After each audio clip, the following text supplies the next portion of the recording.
Bonjour et bienvenue dans cette première vidéo sur la thermodynamique. Alors la thermodynamique, la science de l'énergie, peut être décomposée en plusieurs modules, à savoir aujourd'hui on va parler du premier principe. Le premier principe c'est vraiment la base de toute la théorie énergétique qui est la base en fait, la base vraiment de la thermodynamique, de tout ce qui est l'échange, tout ce qui est l'équilibre. Ça va être notre première partie, hein, les échanges et les équilibres en thermo. Ensuite, on va étudier les travaux et les transferts thermiques, donc en fait, des façons d'échanger de l'énergie au sein d'un système fermé. Et puis dans un dernier temps, on va voir le premier principe, donc là vraiment une des grandes lois de la thermodynamique qui va nous permettre de résoudre la plupart des problèmes de la vie courante.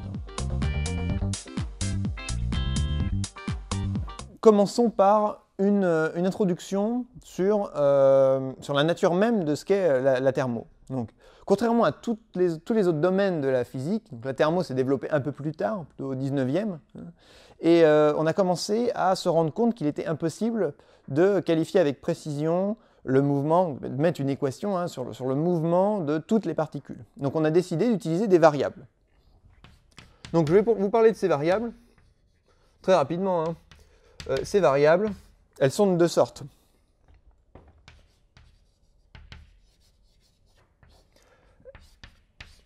Elles sont de deux sortes, donc là je pense que vous l'avez deviné, on va parler des variables intensives et des variables extensives. Donc intensive, extensive, quelle est la différence entre une variable intensive et une variable extensive? Tout simplement, imaginons qu'on double la taille de notre système, alors la variable intensive, elle, va garder la même valeur. C'est-à-dire que c'est une variable qui va s'appliquer sur n'importe quelle quantité. Donc, si je prends un système, je peux le multiplier, j'aurai toujours la même variable. Donc ces variables intensives, quelles sont-elles?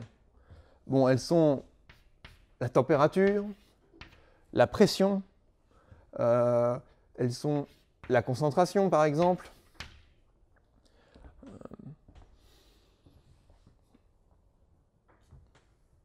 Donc elles sont finalement indépendantes du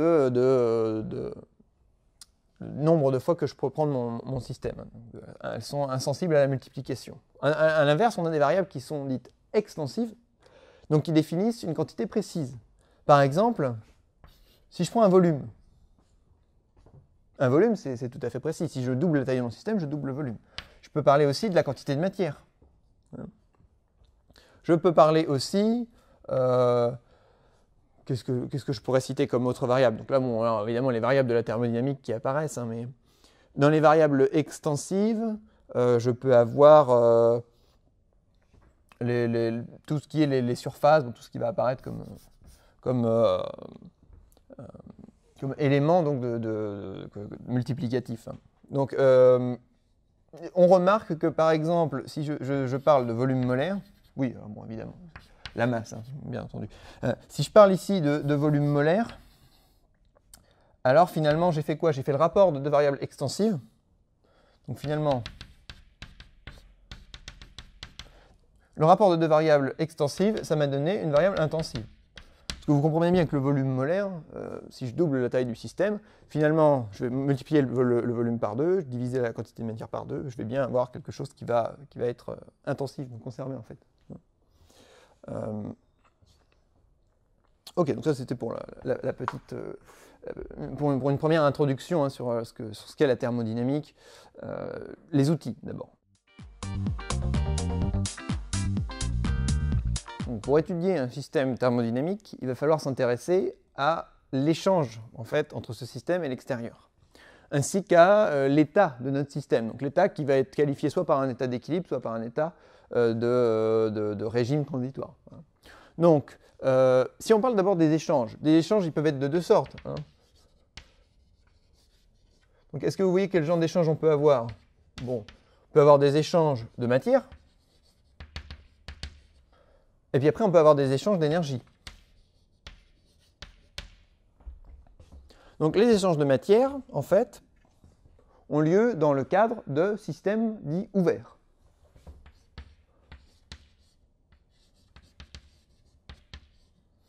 Donc ça va caractériser hein, ce qu'on appelle un système ouvert. Systèmes ouverts, donc eux, ne rentrent pas dans le cadre de notre étude. Nous, on va faire en sorte de travailler sur des systèmes fermés et d'exprimer en fait les variables dans un système fermé. Donc on va se cantonner à un échange énergétique. Donc cet échange énergétique, il peut être de deux sortes, en fait. On peut avoir un échange d'énergie sous la forme d'un travail, et on peut aussi avoir un échange, le travail qu'on note W, on peut aussi avoir un échange de type transfert thermique.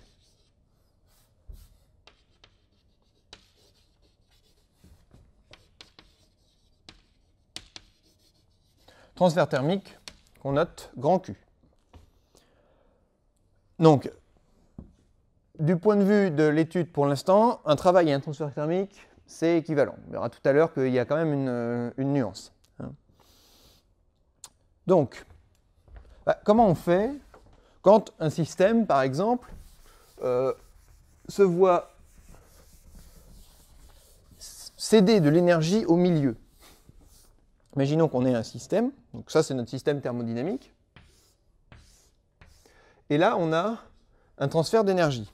Donc ici c'est quoi? C'est transfert d'énergie. Donc imaginons que ce soit, soit c'est une paroi mobile, dans ce cas on parle d'un travail, soit c'est juste une paroi qui laisse traverser un flux thermique. On va définir tout ça hein, tout à l'heure. Donc ici un transfert.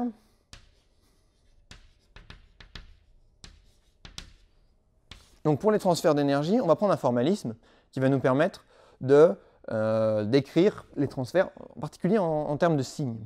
Donc, si ici, je vais dire que j'ai un transfert Q, par exemple, donc Q ou pour un travail W, si j'ai ces grandeurs qui sont supérieures à 0, alors je vais dire que le système gagne de l'énergie.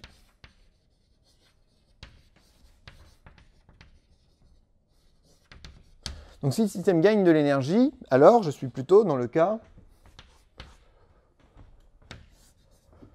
d'un transfert depuis l'extérieur vers mon système. A l'inverse, si la grandeur transfert thermique ou travail est négative, alors le système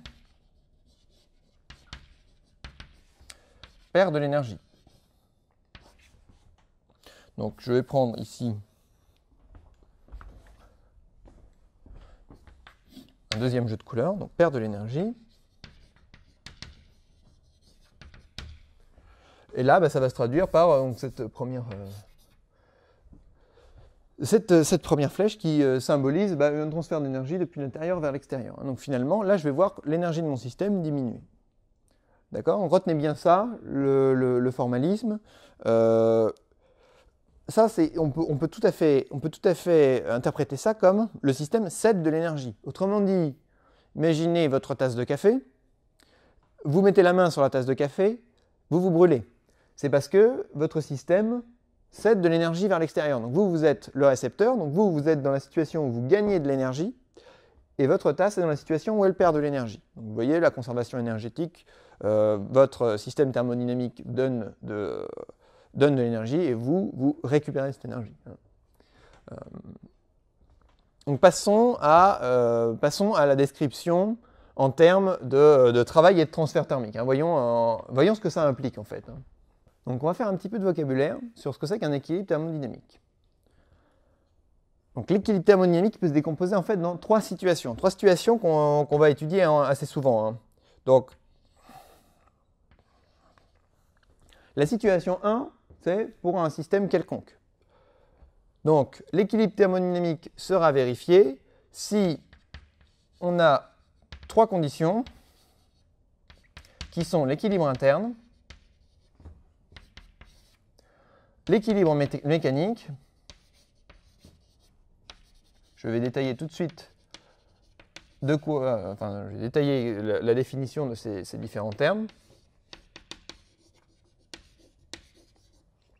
Et l'équilibre thermique.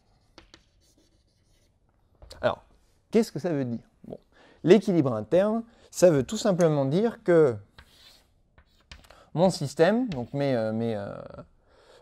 variables finalement, mon jeu de variables est en régime permanent. Donc je ne suis pas en train de subir l'effet d'une modification. Mon système ne bougera plus. Il est indépendant du temps. D'accord? Donc je suis passé en régime permanent sur mon équilibre interne.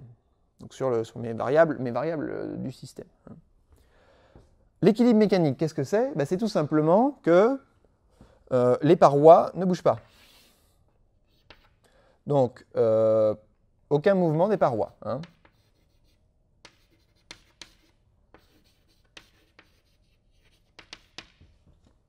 Et l'équilibre thermique, c'est tout simplement température homogène entre mon système et l'extérieur. Voilà, donc il faut vérifier ces trois conditions pour pouvoir dire qu'on est à l'équilibre thermodynamique. Alors évidemment, il n'y a pas que cette possibilité, puisque vous comprenez bien qu'il est tout à fait possible que la température ne soit pas homogène entre un système et l'extérieur. Mais donc du coup, pour être à l'équilibre thermodynamique dans ce genre de système, il va falloir vérifier une autre hypothèse. Donc là, on peut parler, par exemple, d'équilibre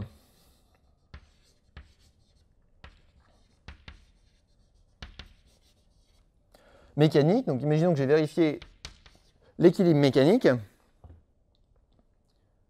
et que mon système ait des parois qui sont adiabatiques. Qu'est-ce que ça veut dire adiabatique? Ça veut dire qu'on ne peut pas effectuer un transfert thermique en traversant ces parois. D'accord? Donc elles sont perméables au transfert thermique.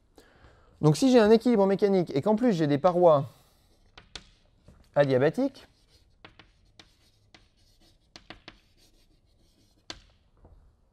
alors je suis aussi à l'équilibre thermodynamique. D'accord? Le troisième cas, donc c'est évidemment le cas, où je ne travaille plus, enfin, c'est plus l'équilibre thermique qui ne va pas être vérifié, mais plutôt l'équilibre mécanique. Alors qu'est-ce que j'ai? Imaginons que j'ai une différence de pression entre l'extérieur et l'intérieur. Mon système a tendance à vouloir se comprimer, mais si j'ai des parois indéformables, alors je peux très bien être à l'équilibre thermodynamique, même si la pression n'est pas la même des deux côtés. Donc ici, si je prends un équilibre thermique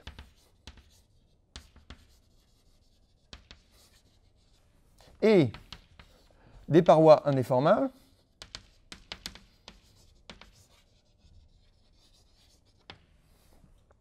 alors là aussi je suis à l'équilibre thermodynamique. D'accord? Donc ces trois possibilités, il va falloir vraiment les vérifier avant de pouvoir appliquer ce qu'on appelle une équation d'état, qui va relier les variables thermodynamiques entre elles. Donc ce sont des cas qui ne seront jamais appliqués en même temps sur un système. Par exemple, celui que j'ai dessiné là, il est tout à fait quelconque, mais a priori, j'ai fait quoi? J'ai fait quand même des parois qui sont indéformables. Hein, je n'ai pas un système piston, donc peut-être que ce sera plutôt dans le cadre de équilibre thermique parois indéformable. En fait, dès que je vais avoir l'équilibre thermique, je sais que je serai à l'équilibre thermodynamique. D'accord? Donc c'est important d'être bien au clair avec ces définitions. Alors, passons tout de suite à la deuxième partie sur la description du travail et du transfert thermique.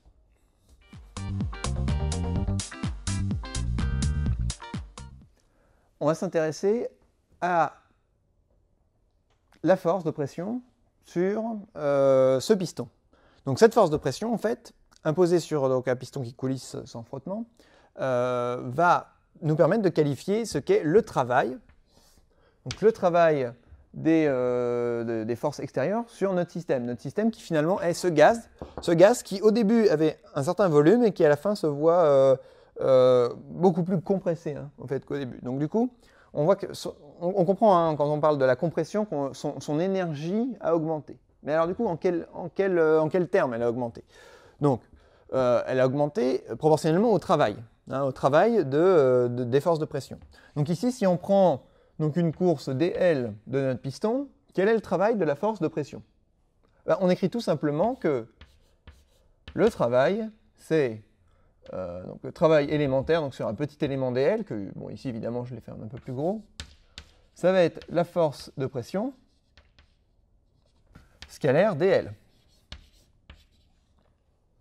D'accord? Mais comment ça s'exprime une force de pression?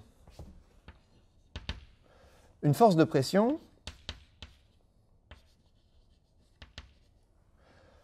c'est finalement, c'est rien d'autre qu'une pression multipliée par une surface. C'est une pression qui est appliquée sur une certaine surface. Donc ici, la surface, ça va être la surface grand S du piston. Donc ici, la force de pression, finalement, c'est P fois grand S, donc P ext. Je vais faire en sorte d'être très clair, hein, donc la pression extérieure, parce que la pression intérieure, on comprend que ce n'est pas vraiment la même. P ext multiplié par S. Donc le vecteur S, ça représente sa norme, finalement, c'est la surface S. Et sa direction, c'est perpendiculairement à la surface. Donc ici, la force de pression, c'est P fois S. Ici, qu'est-ce que j'ai? J'ai F scalaire dl. Donc quand je réexprime mon travail ici, ça va être égal à la force de pression, donc que je vais écrire P ext fois S scalaire dl. S scalaire dl, je me rends compte que finalement mon travail, son expression est d'autre que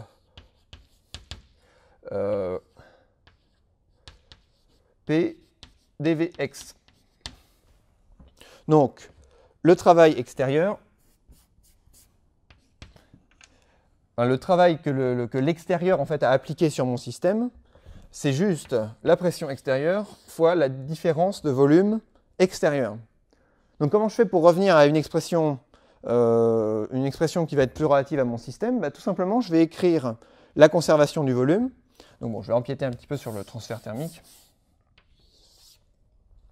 Je vais dire que, a priori, la différence de mon volume extérieur plus la différence de mon volume intérieur, que je vais noter V, ça c'est nul. Donc du coup, je reviens sur la forme bien connue de l'expression du travail, qui est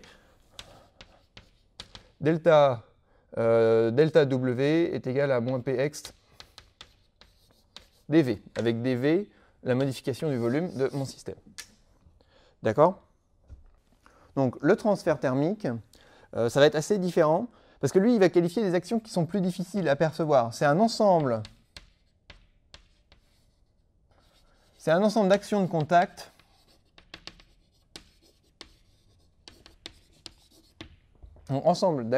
contact qui résultent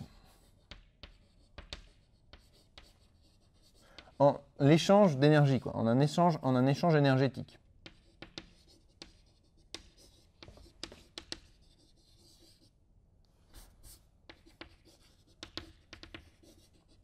Donc on comprend que, alors que W est assez facile à qualifier, voilà, on a très facilement trouvé une expression, le transfert thermique, ça va être plus difficile.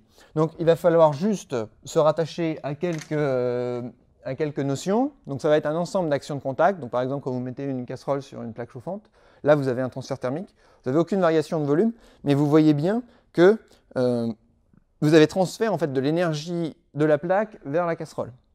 Alors pour reprendre cet exemple, il y a quelque chose de très intéressant qu'il faut absolument bien comprendre sur le transfert thermique, c'est qu'il ne se solde pas tout le temps par une élévation de la température. Imaginons qu'on soit proche des 100 degrés, qu'on soit même en pleine ébullition.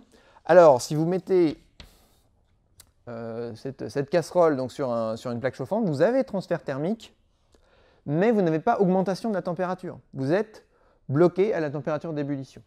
D'accord ? Donc, bon, ce qu'on peut remarquer, c'est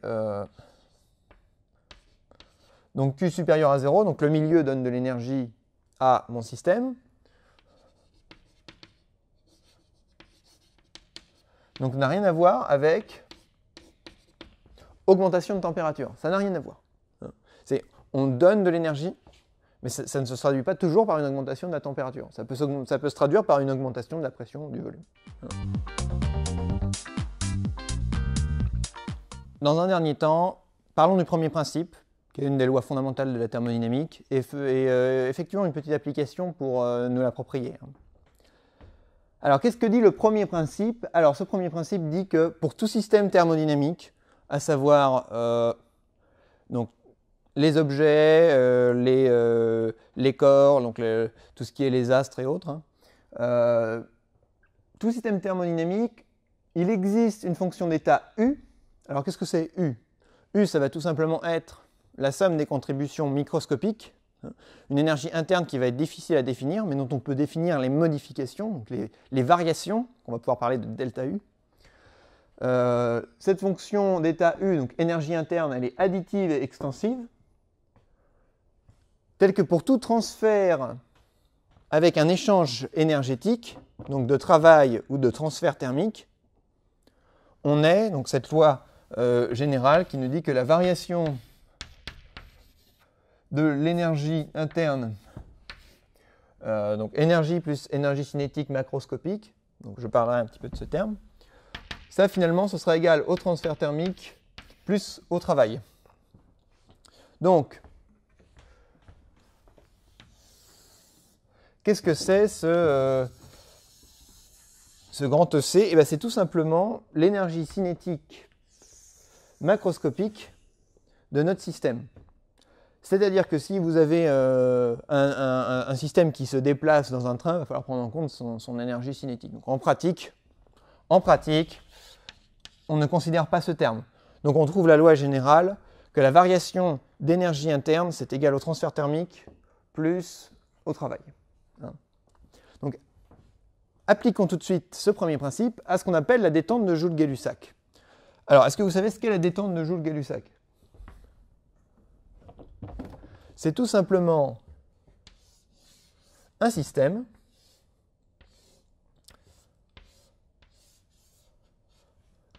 comme ça d'enceinte. Vous avez un robinet au milieu. Ici, vous avez un tuyau de section négligeable devant la taille caractéristique de notre système. Donc ici, vous avez un volume V. Ici, vous avez un deuxième volume V. Et à l'instant initial, qu'est-ce que vous avez? Donc, bon, les parois adiabatiques. Vous avez aussi des parois qui sont indéformables. Donc on va se placer à l'équilibre thermodynamique au début. À savoir, on a paroi adiabatique, paroi indéformable. Là, on est vraiment dans l'équilibre thermodynamique, hein, avec l'équilibre interne qui de toute façon va être vérifié. Ok, donc à l'instant initial, là, j'ai du gaz. Donc on va dire que c'est un gaz parfait. Un gaz parfait monoatomique.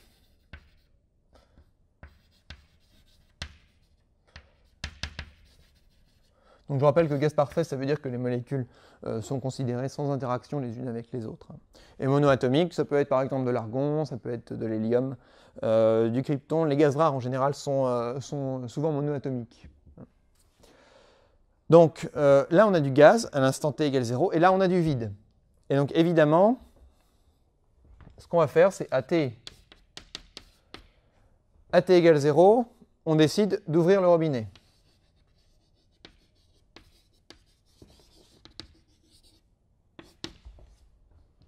Donc l'état final du système, c'est la même quantité de matière, mais répartie de part et d'autre. Donc évidemment, on pense tout de suite, vu qu'on est à l'équilibre à la fin, on pense tout de suite à écrire l'équation d'état PV égale nRT. Et nous, ce qui nous intéresse, c'est de connaître, par exemple, la variation de température ou la variation de pression. La variation de volume, on la connaît. A priori, le volume, il est multiplié par 2. Mais la variation de pression, on ne sait pas comment elle évolue, elle. On ne sait pas. Donc du coup, comment on va faire? Eh bien, tout simplement, on va appliquer le premier principe. Donc ce premier principe, qu'est-ce qu'il nous dit?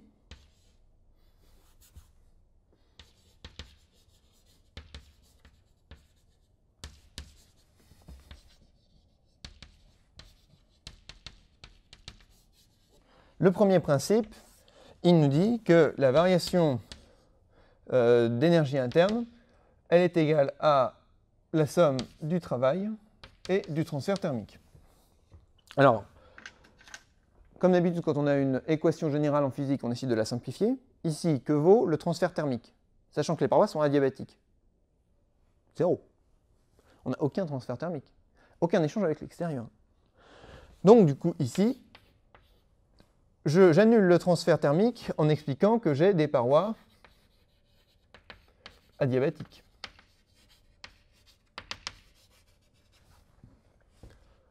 Et le travail des forces de pression, que vaut-il? J'ai des parois qui sont indéformables, donc du coup l'extérieur ne gagne rien sur mon système. L'extérieur ne gagne absolument aucun volume sur mon système. Donc finalement, ici, mon travail est nul aussi, parce que j'ai des parois indéformables.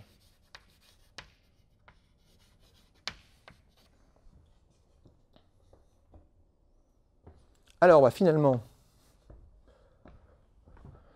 en prenant en compte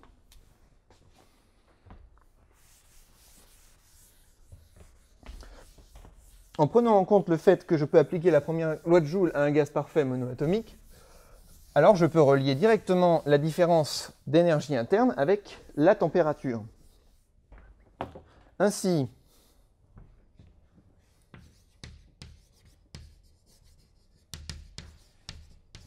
qu'est-ce que j'en déduis?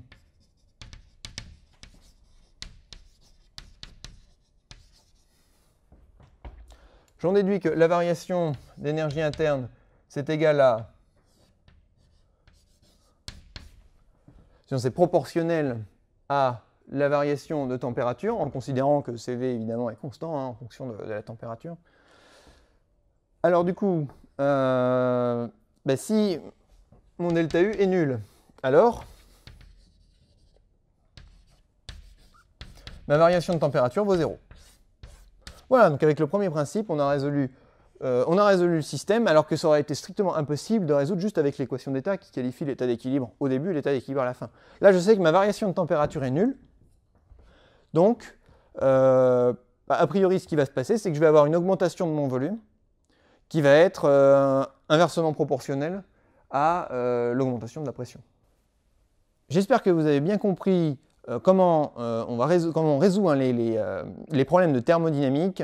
Vous en aurez de nombreux à résoudre, en particulier en utilisant à la fois le premier principe et le second principe qu'on verra dans une autre vidéo. Merci et bon courage.